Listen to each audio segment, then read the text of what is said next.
जय जगन्नाथ बंधु माने आपण मानंकु स्वागत आपणकर एही ओडिया शास्त्र चैनल को। जदि आपण धनु राशि व्यक्ति विशेष अटंती ताहेले आपणक पई आजिर एही वीडियोटी बहुत ही खास अटे। धनु राशि ज्योतिष शास्त्र रे एहाकू बहुत आकर्षणीय और शक्तिशाली राशि बोली माना जाए। जदि आपणकर धनु राशि ताहेले आपण बा धनु राशि लोक माने साधारणतः खूब स्वाधीन चेता सत्यवादी आशावादी होइथांती। धनुराशि लोक मानकर मन खुला और भावना एमानंकर उच्च होइथाए, जहा आपण मानंकु साधारण लोक मानंक ठारू अलगा बनाई थाए। आपण माने सत्य कहिबा पई केबे भी भय करि नथांती। जहा आपण मानंकर मनरे थाए ताहा आपण सीधा सड़क कहि दियंती। केबे केबे आपणकर एही स्वभाव लोक मानंकु कठोर तो लागि पारे, किंतु सेमानंक मनरे कौनसी खराब भावना नथाए। सत्य और स्पष्टता हेउछि आपणकर सबुठारु बड़ शक्ति। धनुराशि लोक माने खूब आशावादी और पॉजिटिव चिंताधारार व्यक्ति होइथांती। आपण जे कौनसी समस्या को भय करंती नाही, बरं सेथिरे अवसर बा समय खोजंती। जीवन रे जते बड़ समस्या आसुना खाइंकी आपण हार मानि नथांती। आउ आपणकर एही भावना आपणंकु सफलतार दिगरे आगकु नै जाइथाए।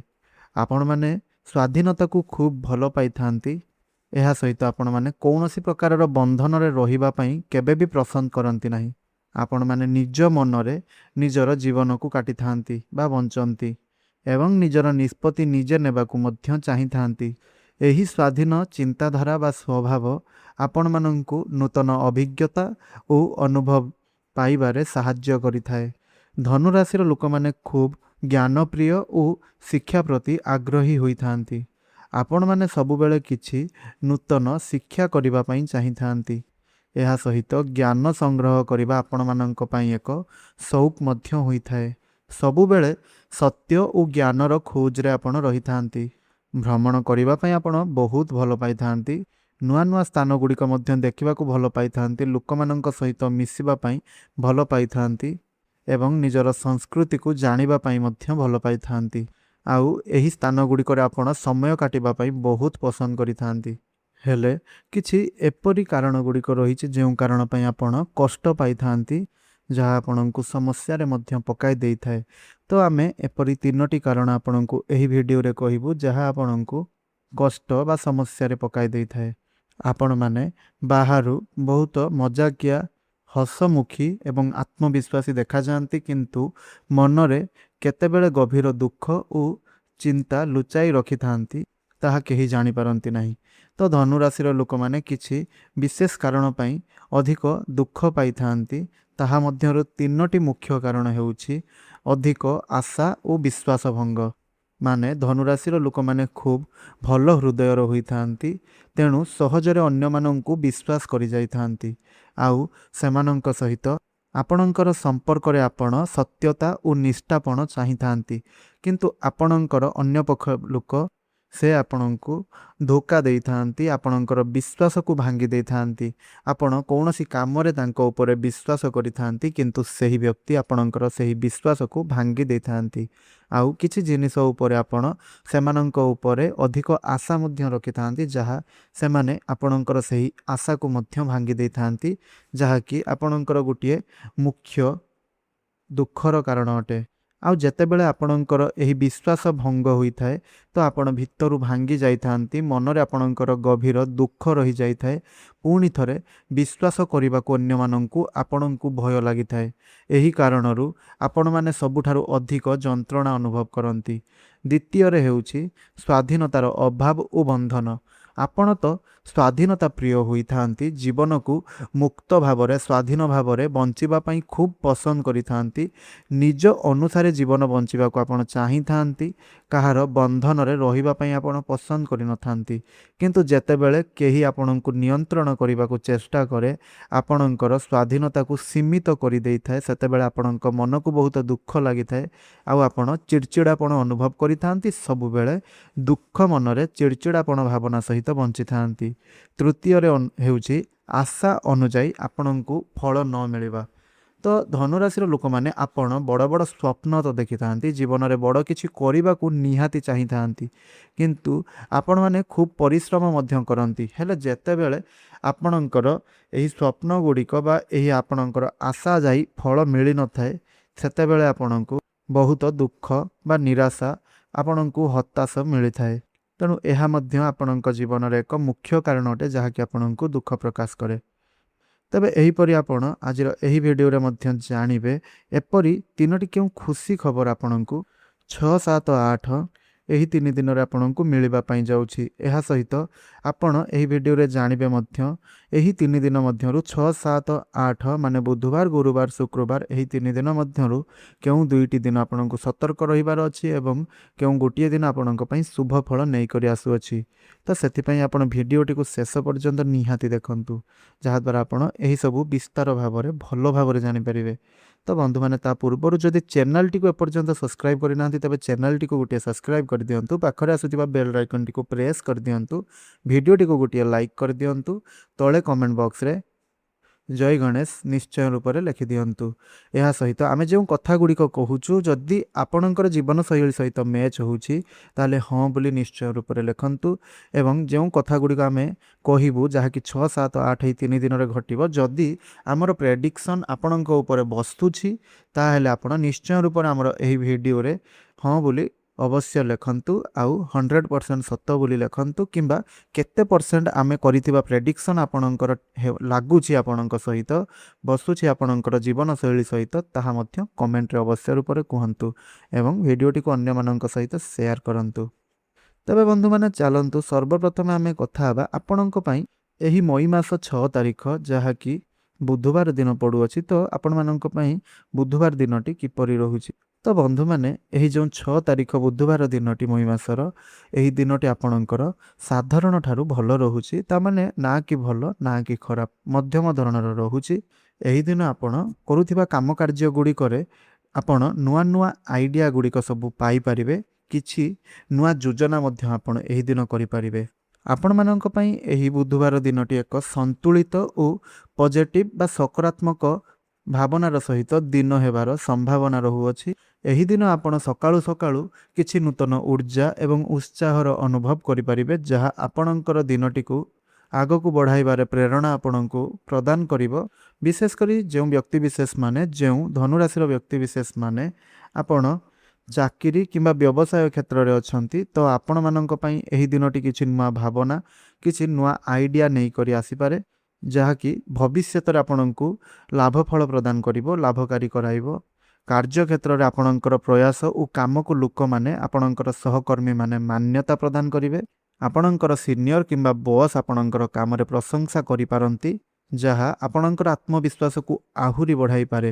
ଏହା ସହିତ ଛୋଟ ଛୋଟ ଆର୍ଥିକ ଲାଭ ମଧ୍ୟ ହେବାର ଏହି ଦିନ ଯୁଗ ବନୁଛି। ଯଦି ଆପଣ ଏହି ଦିନ କୌଣସି ନୂଆ କାମ କରିବାକୁ ଭାବୁଛନ୍ତି ତେବେ ଏହି ଦିନ ଯୋଜନା କରିବା ପାଇଁ ଭଲ ସମୟ। ସମ୍ପର୍କ ଦୃଷ୍ଟିରୁ ମଧ୍ୟ ଏହି ଦିନଟି ଖୁବ୍ ସୁନ୍ଦର ରହିପାରେ। ଆପଣଙ୍କର ପାର୍ଟନରଙ୍କ ସହିତ ଆପଣଙ୍କର ହସ ମଜା ଭଳି କଥାବାର୍ତ୍ତା ହେବ, ଆପଣଙ୍କ ମନରେ ଖୁସି ଆପଣ ଅନୁଭବ କରିବେ। ପୁରୁଣା ସାଙ୍ଗମାନଙ୍କ ସହ ଏହି ଦିନ ଯୋଗାଯୋଗ ହେବାର ସମ୍ଭାବନା ମଧ୍ୟ ରହିଛି, ଯାହା ଆପଣଙ୍କ ମନକୁ ଆହୁରି ଖୁସି ପ୍ରଦାନ କରିବ। ପରିବାରରେ ସାଧାରଣତଃ ଭାବରେ ସବୁକିଛି ଠିକ୍ ରହିବ, କିନ୍ତୁ କେବେ କେବେ ଛୋଟମୋଟ ମତଭେଦ ଆପଣଙ୍କର ଦେଖା ଦେଇପାରେ। ଏହି ଦିନ ଆପଣଙ୍କର ମନକୁ ଅଧିକ ଭାବନାଶୀଳ ଆପଣ ଅନୁଭବ କରିପାରନ୍ତି, ଆପଣଙ୍କର ମନ ଏହି ଦିନ ଅଧିକ ଭାବନାଶୀଳ ରହିପାରେ। ତେଣୁ ଏକ ଗୁରୁତ୍ୱପୂର୍ଣ୍ଣ କଥା ହେଲା, କୌଣସି ନିଷ୍ପତ୍ତି ନେବା ପୂର୍ବରୁ ଆପଣ ଭଲ ଭାବରେ ଭାବନ୍ତୁ। କାହିଁକିନା ଆରମ୍ଭରୁ କହିଛି ଯେ ଏହି ଦିନଟି ଆପଣଙ୍କ ପାଇଁ ମଧ୍ୟମ ଧରଣର ରହିବ। ତେଣୁ କୌଣସି ନିଷ୍ପତ୍ତି ନେବା ପୂର୍ବରୁ ଆପଣ ଭଲ ଭାବରେ ଭାବନ୍ତୁ। ଅତି ଭାବନା କିମ୍ବା ଅତି ଉତ୍ସାହରେ ନେଇଥିବା ନିଷ୍ପତ୍ତି ପରେ ପଶ୍ଚାତାପର କାରଣ ଆପଣଙ୍କର ହୋଇପାରେ। ବିଶେଷ କରି ଧନ ସମ୍ବନ୍ଧୀୟ କିମ୍ବା ପରିବାର ସମ୍ବନ୍ଧୀୟ ନିଷ୍ପତ୍ତି ନେବାରେ ଆପଣ ଶାନ୍ତ ମନ ରଖି ଆପଣ ନିଷ୍ପତ୍ତି ନେବା ଦରକାର। ସ୍ୱାସ୍ଥ୍ୟ ଦୃଷ୍ଟିରୁ ଦିନଟି ଆପଣଙ୍କର ଏହି ଦିନଟି ସାଧାରଣ ରହିବ, କିନ୍ତୁ ମନୋବଳ ଭଲ ରଖିବା ଆବଶ୍ୟକ। ଅଧିକ ଚିନ୍ତା କରିଲେ ଆପଣଙ୍କୁ ଥକାପଣ ଅନୁଭବ ହୋଇପାରେ, ତେଣୁ ମନକୁ ଶାନ୍ତ ରଖିବା ପାଇଁ ଆପଣ ଚେଷ୍ଟା କରନ୍ତୁ। ତେଣୁ ମୋଟାମୋଟି ରୂପରେ ବୁଧବାର ଦିନଟି ଆପଣଙ୍କ ପାଇଁ ଏକ ପଜିଟିଭ ଏବଂ ଅବସରମୟ ଦିନ ହେବ, ଯାହା ଛୋଟ ଛୋଟ ଲାଭ ଏବଂ ଖୁସିର ମୁହୂର୍ତ୍ତ ଆପଣଙ୍କ ପାଇଁ ରହିବ। କେବଳ ଧୈର୍ଯ୍ୟ ଓ ସାମଞ୍ଜସ୍ୟ ରଖିଲେ ଆପଣଙ୍କ ପାଇଁ ଏହି ଦିନଟି ଆପଣଙ୍କୁ ଭଲ ଫଳ ପ୍ରଦାନ କରିବ ଏବଂ ଏହି ଦିନଟିକୁ ଆପଣ ଭଲ ଭାବରେ ଉପଭୋଗ କରିବେ। ତେବେ ବନ୍ଧୁମାନେ, 7 ତାରିଖ ଗୁରୁବାର ଦିନଟି ଆପଣମାନଙ୍କ ପାଇଁ ସବୁଠାରୁ ଶୁଭ ଓ ସଫଳତାଦାୟକ ଦିନ ରହିବ। ତେବେ ବନ୍ଧୁମାନେ ଏହି 3 ଦିନ ମଧ୍ୟରୁ ଆପଣମାନଙ୍କ ପାଇଁ ଗୁରୁବାର ଦିନଟି ବିଶେଷ ଭାବରେ ଶୁଭ ଫଳ ନେଇକି ଆସୁଅଛି। ଏହି ଦିନ ଆପଣଙ୍କ ଉପରେ ଗୁରୁ ଗ୍ରହଙ୍କର କୃପା ସ୍ପଷ୍ଟ ଭାବରେ ଦେଖିବାକୁ ମିଳିବ। ଆପଣଙ୍କର ଭାଗ୍ୟ ଏହି ଦିନ ପୁରା ସାଥ ଦେବ, ଯାହାଫଳରେ ଆପଣ ଯେକୌଣସି କାମ କରିବେ ସେଥିରେ ସକାରାତ୍ମକ ଫଳ ଆପଣଙ୍କୁ ମିଳିବାର ସମ୍ଭାବନା ବହୁତ ଅଧିକ ରହିଛି। ସବୁଠାରୁ ପ୍ରଥମେ ଏହି ଦିନ ଆପଣଙ୍କର ଆର୍ଥିକ ସ୍ଥିତିରେ ସୁଧାର ଆସିପାରେ। ଧନ ଲାଭର ନୂଆ ନୂଆ ମାର୍ଗ ଖୋଲିପାରେ କିମ୍ବା ଅପେକ୍ଷା କରିଥିବା ଟଙ୍କା ଆପଣ ଫେରି ପାଇପାରନ୍ତି। ଯେଉଁମାନେ ବ୍ୟବସାୟ କରୁଛନ୍ତି ସେମାନଙ୍କ ପାଇଁ ଏହି ଦିନ ଲାଭଦାୟକ ହେବ। ଛୋଟ ଛୋଟ ନିଷ୍ପତ୍ତି ମଧ୍ୟ ବଡ଼ ଲାଭ ଆଣିପାରେ। ତେଣୁ ଏହି ଦିନ ଆର୍ଥିକ ନିଷ୍ପତ୍ତି ନେବାକୁ ଭଲ ସମୟ ରହିଛି ଆପଣଙ୍କ ପାଇଁ, ବା ଯଦି କୌଣସି ଆର୍ଥିକ କ୍ଷେତ୍ରରେ ନିଷ୍ପତ୍ତି ନେବାର ଅଛି ତାହେଲେ ଭଲ ସମୟ ରହିବ ଏହା ଆପଣଙ୍କ ପାଇଁ। କାର୍ଯ୍ୟକ୍ଷେତ୍ର ଓ କ୍ୟାରିୟର ଦୃଷ୍ଟିରୁ ମଧ୍ୟ ଗୁରୁବାର ଦିନଟି ଖୁବ୍ ସଫଳତାଦାୟକ ରହିବ। ଆପଣଙ୍କ ପରିଶ୍ରମର ମୂଲ୍ୟ ଏହି ଦିନ ଆପଣଙ୍କୁ ମିଳିପାରେ। ଅଫିସରେ ଆପଣଙ୍କର କାମକୁ ପ୍ରଶଂସା ମଧ୍ୟ ମିଳିପାରେ। ଏହି ଦିନ ଆପଣଙ୍କର ଉପରିସ୍ଥ ଅଧିକାରୀମାନେ ମଧ୍ୟ ଆପଣଙ୍କୁ ନୂଆ ଦାୟିତ୍ୱ ଦେଇପାରନ୍ତି। ଯଦି ଆପଣ ନୂଆ ଚାକିରି କିମ୍ବା ଅବସର ଖୋଜୁଛନ୍ତି ତେବେ ଏହି ଦିନ ଭଲ ସୁଯୋଗ ଆସିପାରେ। ଶିକ୍ଷାର୍ଥୀମାନଙ୍କ ପାଇଁ ମଧ୍ୟ ଏହି ଦିନଟି ଖୁବ୍ ଶୁଭ। ପାଠପଢ଼ାରେ ମନ ଲାଗିବ ଓ ଭଲ ଫଳ ମଧ୍ୟ ଏହି ଦିନ ଆପଣମାନଙ୍କୁ ମିଳିପାରେ। ପରିବାର ଓ ବ୍ୟକ୍ତିଗତ ଜୀବନରେ ମଧ୍ୟ ଏହି ଦିନଟି ଖୁସିର ପରିବେଶ ରହିବ। ଘରେ ହସ ଓ ଆନନ୍ଦର ମାହୋଲ ବନିବ। ପରିବାରର ସଦସ୍ୟମାନଙ୍କ ସହ ଭଲ ସମୟ ଆପଣଙ୍କର କଟିବ ଏବଂ ପୁରୁଣା ମତଭେଦ ଯାହା ବି ସବୁ ଥିଲା ତାହା ସବୁ କିଛି ଦୂର ହେବ। ଏହା ସହିତ ଆପଣଙ୍କ ସମ୍ପର୍କ ଆହୁରି ମଜବୁତ ହେବାର ସମ୍ଭାବନା ରହିଛି। ଏହି ଦିନ ଆପଣଙ୍କର ଆତ୍ମବିଶ୍ୱାସ ମଧ୍ୟ ବହୁତ ବଢ଼ିଯିବ। ଆପଣ ନିଜକୁ ଶକ୍ତିଶାଳୀ ଓ ପଜିଟିଭ୍ ଅନୁଭବ କରିବେ। ଯେକୌଣସି କାମକୁ ଆପଣ ସାହସ ଏବଂ ଆତ୍ମବଳ ସହିତ କରିପାରିବେ। ମନରେ ଯେଉଁ ଇଚ୍ଛା ଦୀର୍ଘ ଦିନ ଧରି ରହିଥିଲା ସେହି ଇଚ୍ଛା ଆପଣଙ୍କୁ ସଫଳତା ଦିଗରେ ଆଗେଇ ନେବ ଏବଂ ସେଥିରେ ସଫଳତାର ସଂକେତ ଆପଣଙ୍କୁ ମିଳିପାରେ। ଏବଂ ଶେଷରେ ଗୁରୁବାର ଦିନଟି ଆପଣଙ୍କ ପାଇଁ ଏକ ସୁଯୋଗର ଦିନ ରହିବ।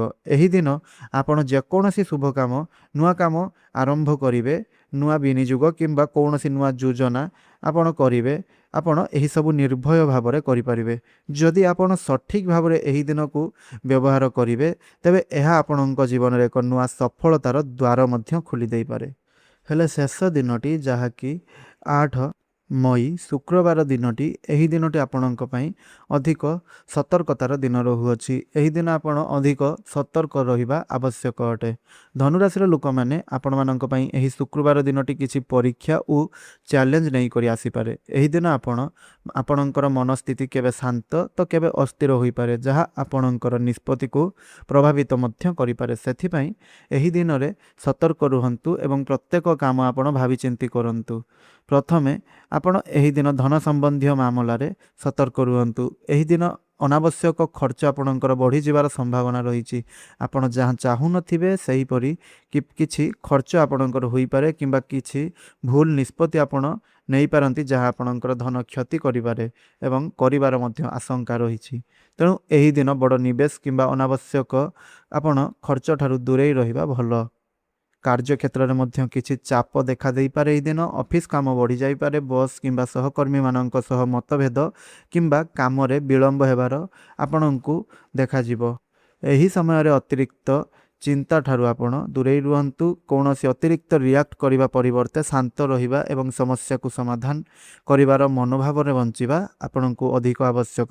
ସମ୍ପର୍କରେ କିଛି ମତଭେଦ ଆସିପାରେ। ଛୋଟ ଛୋଟ କଥାକୁ ନେଇ ଏହି ଦିନ ବଡ଼ ଝଗଡ଼ା ମଧ୍ୟ ହୋଇପାରେ। ବିଶେଷ କରି ପାରିବାରିକ କିମ୍ବା ପ୍ରିୟଜନଙ୍କ ସହିତ କଥା ହେବା ବେଳେ ଆପଣ କଥାରେ ନିୟନ୍ତ୍ରଣ ରଖିବା ବହୁତ ଜରୁରୀ। ଏକ ଭୁଲ କଥା ସମ୍ପର୍କକୁ ଖରାପ କରିଦେଇପାରେ, ଏହା ମନେ ରଖନ୍ତୁ। ମାନସିକ ଭାବରେ ମଧ୍ୟ ଆପଣ ଅଳ୍ପ ଚିନ୍ତାଗ୍ରସ୍ତ ହୋଇପାରନ୍ତି। ଅନାବଶ୍ୟକ ଭାବନା, ଭୟ କିମ୍ବା ଦ୍ୱନ୍ଦ୍ୱ ଆପଣଙ୍କର ମନକୁ ଅଶାନ୍ତ କରିପାରେ। ଏହି ସମୟରେ ଆପଣ ନିଜକୁ କଣ୍ଟ୍ରୋଲ କରିବା ଏବଂ ପଜିଟିଭ୍ ଭାବନା ସହିତ ରଖିବା ଅତ୍ୟନ୍ତ ଆବଶ୍ୟକ। ତେବେ ଆପଣ ଏହି ଦିନ କ'ଣ କରିବେ ଜାଣନ୍ତୁ।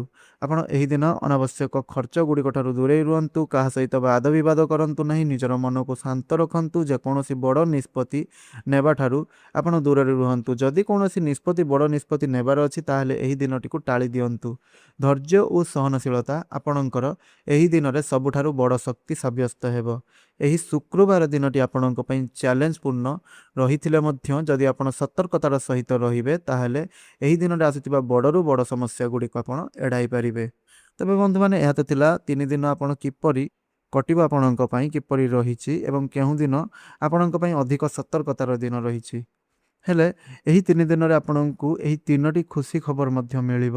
ଏହି 3 ଦିନ ମଧ୍ୟରେ ଆପଣଙ୍କୁ ଯେଉଁ ଅର୍ଥ ବା ଧନରାଶି ଆପଣଙ୍କୁ ପୂର୍ବରୁ ମିଳିବାର ଥିଲା ହେଲେ ମିଳିପାରୁନଥିଲା, ଯାହାର ଅପେକ୍ଷା ଆପଣ କରିନଥିବେ ମଧ୍ୟ, ସେହି ଧନ ଆପଣଙ୍କୁ ପ୍ରାପ୍ତ ହେବାର ସମ୍ଭାବନା ରହିଛି।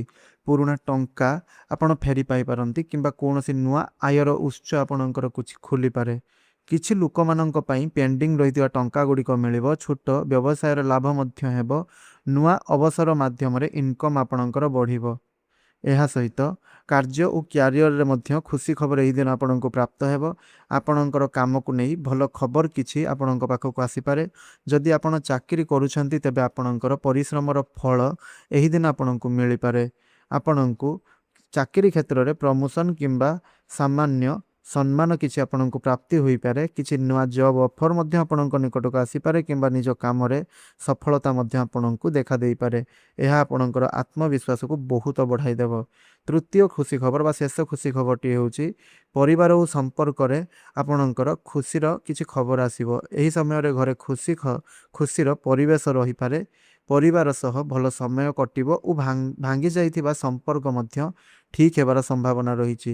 କିଛି ଖୁସିର ଘଟଣା ଗୁଡ଼ିକ ମଧ୍ୟ ଏହି 3 ଦିନ ମଧ୍ୟରେ ପରିବାରରେ ଘଟିବ, ଯାହାକି ପରିବାରରେ କୌଣସି ଶୁଭ କାର୍ଯ୍ୟ ହୋଇପାରେ। ପୁରୁଣା ମତଭେଦ ଦୂର ହୋଇପାରେ। ପ୍ରିୟଜନଙ୍କ ସହ ନିକଟତା ବଢ଼ିପାରେ। ତେବେ ବନ୍ଧୁମାନେ, ଏହି କଥା ଗୁଡ଼ିକ ଆପଣଙ୍କର ଜୀବନଶୈଳୀ ସହିତ ବସୁଛି କି ନାହିଁ ତାହା ଆପଣ ନିଶ୍ଚୟ କମେଣ୍ଟ ବକ୍ସରେ ଆମକୁ କୁହନ୍ତୁ। ଯଦି ବସୁଛି ତାହେଲେ ହଁ ବୋଲି ଲେଖନ୍ତୁ। ଯଦି ଆପଣଙ୍କର ବସୁନାହିଁ ତାହେଲେ ନା ବୋଲି ଲେଖନ୍ତୁ କିମ୍ବା ଆପଣଙ୍କର ମନରେ ଯାହା ବି ଆସୁଛି ତାହା ଲେଖିପାରିବେ। ନଚେତ୍ ଆପଣଙ୍କର କେତେ ପରସେଣ୍ଟ ଏହି କଥାଟି ଠିକ୍ ଲାଗୁଛି ଆପଣଙ୍କୁ ତାହା ମଧ୍ୟ ଆପଣ କମେଣ୍ଟ ବକ୍ସରେ ନିଶ୍ଚୟ ରୂପରେ କୁହନ୍ତୁ। ଆଉ ଶେଷରେ ଜାଣନ୍ତୁ କିଛି ପ୍ରତିକାର, ଯେଉଁ ପ୍ରତିକାର ଗୁଡ଼ିକ ଆପଣ ଯଦି କରୁଛନ୍ତି ତାହେଲେ ଆପଣଙ୍କୁ ଯାହା ବି କିଛି ଅଶୁଭତ୍ୱ ବା ଖରାପ ଫଳ ଗୁଡ଼ିକ ମିଳୁଅଛି ତାହା କିଛି ମାତ୍ରାରେ ଆପଣଙ୍କର କମ୍ ହୋଇଯିବ। ତ ବୁଧବାର ଦିନ ଆପଣ ବୁଧ ଗ୍ରହଙ୍କ ସମ୍ବନ୍ଧିତ ଏହି ଦିନ ଆପଣ ନିଜର ମନର ଶାନ୍ତି ଓ ବୁଦ୍ଧିବଳକୁ ବଢ଼ାଇବା ପାଇଁ ଏହି ଉପାୟକୁ କରନ୍ତୁ। ସକାଳେ ଉଠି ତୁଳସୀ ଗଛକୁ ପାଣି ଦିଅନ୍ତୁ ଓ 5ଟି ପତ୍ର ନେଇ ଭଗବାନଙ୍କୁ ଅର୍ପଣ କରନ୍ତୁ। ମାନେ ସେଇ ତୁଳସୀ ପତ୍ର 5ଟି ନେଇକରି ଭଗବାନଙ୍କୁ ଅର୍ପଣ କରନ୍ତୁ। ଏହାଦ୍ୱାରା ଆପଣଙ୍କର ମନ ଶାନ୍ତ ରହିବ, ନେଗେଟିଭ୍ ଚିନ୍ତା କମ୍ ହେବ, ଛୋଟ ଛୋଟ ବାଧା ଗୁଡ଼ିକ ଦୂର ହେବ। ଏହା ସହିତ ପ୍ରଭୁ ଶ୍ରୀ ଗଣେଶଙ୍କର ମନ୍ଦିରକୁ ଆପଣ ଦୁବ ନେଇକରି ପ୍ରଭୁ ଶ୍ରୀ ଗଣେଶଙ୍କୁ ଅର୍ପଣ କରନ୍ତୁ। ଏହାଦ୍ୱାରା ମଧ୍ୟ ଆପଣଙ୍କୁ ଶୁଭ ଫଳ ପ୍ରାପ୍ତି ହେବ। ଗୁରୁବାର ଦିନ ଏହି ଦିନ ଆପଣ ଗରିବ କିମ୍ବା ଆବଶ୍ୟକ ଥିବା ଲୋକମାନଙ୍କୁ ହଳଦୀ ଏବଂ ଚଣା ଡାଲି ଦାନ କରନ୍ତୁ। ଏହାଦ୍ୱାରା ଆପଣଙ୍କୁ ଧନ ଲାଭ ହୋଇପାରେ। ଗୁରୁ ଗ୍ରହଙ୍କର କୃପା ମିଳିବ। ଏହା ସହିତ କାର୍ଯ୍ୟକ୍ଷେତ୍ରରେ ସଫଳତା ବଢ଼ିବ। ଶୁକ୍ରବାର ଦିନ ଆପଣ ଏହି ଦିନ ମା ଲକ୍ଷ୍ମୀଙ୍କ ଆଗରେ ଘିଅର ଦୀପଟିଏ ଜାଳନ୍ତୁ ଏବଂ ଓମ୍ ଶ୍ରୀଂ ମହାଲକ୍ଷ୍ମୀ ନମଃ ଏହି ମନ୍ତ୍ରର ଜପ 108 ଥର କରନ୍ତୁ। ଏହାଦ୍ୱାରା ଆପଣଙ୍କର ଧନ ସମ୍ବନ୍ଧୀୟ ସମସ୍ୟା ଗୁଡ଼ିକ କମ୍ ହୋଇଯିବ, ଘରେ ଶାନ୍ତି ଆସିବ, ନେଗେଟିଭ୍ ଏନର୍ଜି ଗୁଡ଼ିକ ଦୂର ହୋଇଯିବ।